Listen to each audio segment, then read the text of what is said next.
Hello and welcome, my friends and viewers, to this week's episode of Legendlore, a video series covering monsters, characters, gods, and other things from D&D 5th edition.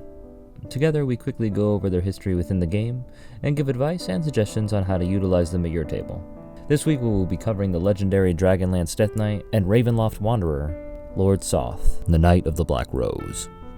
Lord Soth, full name Loren Soth, prior to death was an esteemed Knight of the Rose within the Kingdom of Solamnia, married to his wife Corin and living in the castle of Dargard Keep.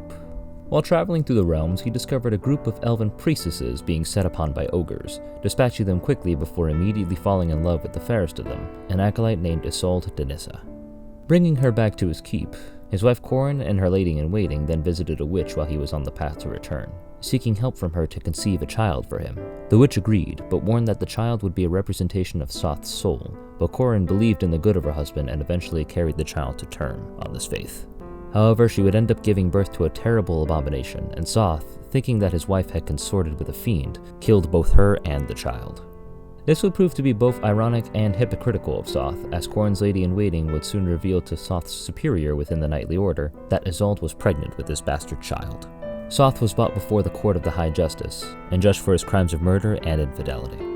But before he could be executed, Soth fled back to his keep. There he was set upon by his once fellow knights, and Isolde prayed to her goddess, Mishigal, to show her a way that he would be able to redeem himself. The goddess did, bestowing a vision upon Isolde of a redeeming quest against an opponent known as the King Priest of Istar, and Soth immediately took to the road. On his journey, however, he encountered a trio of elven maids, the very same companions that were traveling with Isolde when they first met. For one reason or another, the woman told Soth that she had been unfaithful to him, and that the child that she was carrying was in truth not his, and that he had been sent on a false quest while Isolde lingered at the keep with her unknown lover.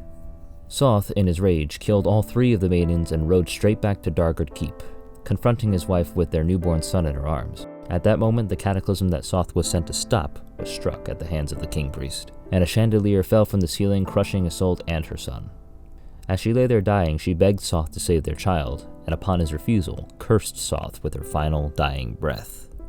Soth himself burned to death within the flames of the cataclysm, but the gods heeded the last words of his wife and cursed him with undeath. And so Soth rose up again as a Death Knight, a tormented spectre trapped within his blackened, sullied armor. The knights who remained loyal to Soth even after his betrayal to the Order rose up as skeletal warriors bound forever to their master. And then lastly, the elf maidens who led Soth astray with their lies returned as howling banshees, condemned to an eternity of reminding Soth of his horrible crimes. From here, Soth would be involved in a number of conflicts and adventures, including fighting in the War of the Lance, serving the Blue Dragon High Lord Kitiara, falling into the demiplane of Ravenloft, and eventually ascending to rule his own domain of dread, Sithicus. In time, however, Soth's mortality would be restored, a twisted punishment by the goddess Takasis after he refused to serve her. She then destroyed his keep and let him perish, and a partially redeemed Soth vowed to search for his wife and son in the afterlife, in hopes for atoning for his past sins in life and undeath. With that immensely dense bit of history out of the way, I've always personally loved using Soth as a multiplanar force of evil for my campaigns. I imagine him traversing through the D&D multiverse, forming contracts and pledging service to all manner of people, from necromancers to demon lords to maybe even the players themselves if they're creative or evil enough. Sometimes I like to use Lord Soth as a patron for my undead or my fiend warlocks, serving as knights of his newly formed Order of the Black Rose. Conquest and Oathbreaker paladins also fit the bill very well. In terms of roleplay, I often depict Soth as having an immense amount of distrust for both priests and elves, doubly so if the person belongs to both parties. His feelings can range from mild discomfort to attack on sight depending on the campaign, and so often I have him being a constant threat to elven nations and holy orders. However, I can sometimes have an elf priest PC or NPC rekindle the memories of his wife, and thusly become the object of his obsession. The players may then deal with that as they wish. There's also Soth's minute skirmish within the shadows of Ravenloft, as well as the interesting relationship between him and Takasis, also revealed to be a form of the evil dragon goddess, Tiamat. As such, I often like to include him as an NPC in modules such as Curse of Strahd and Descent into Avernus, with possible cameos in Horde of the Dragon Queen and Rise of Tiamat. Here's some of my personal suggestions on how to include him in some of these modules, should you wish to do so.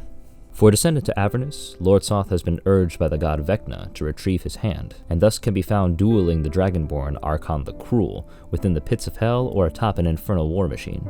The party arrives in the midst of this duel, and they must decide which side they will help. Or they could watch the whole thing unfold, and you can allow the dice to decide. For Curse of Strahd, Lord Soth has been trapped within Ravenloft for ages, and its Dark Lord von Zarovich has been of little help to him.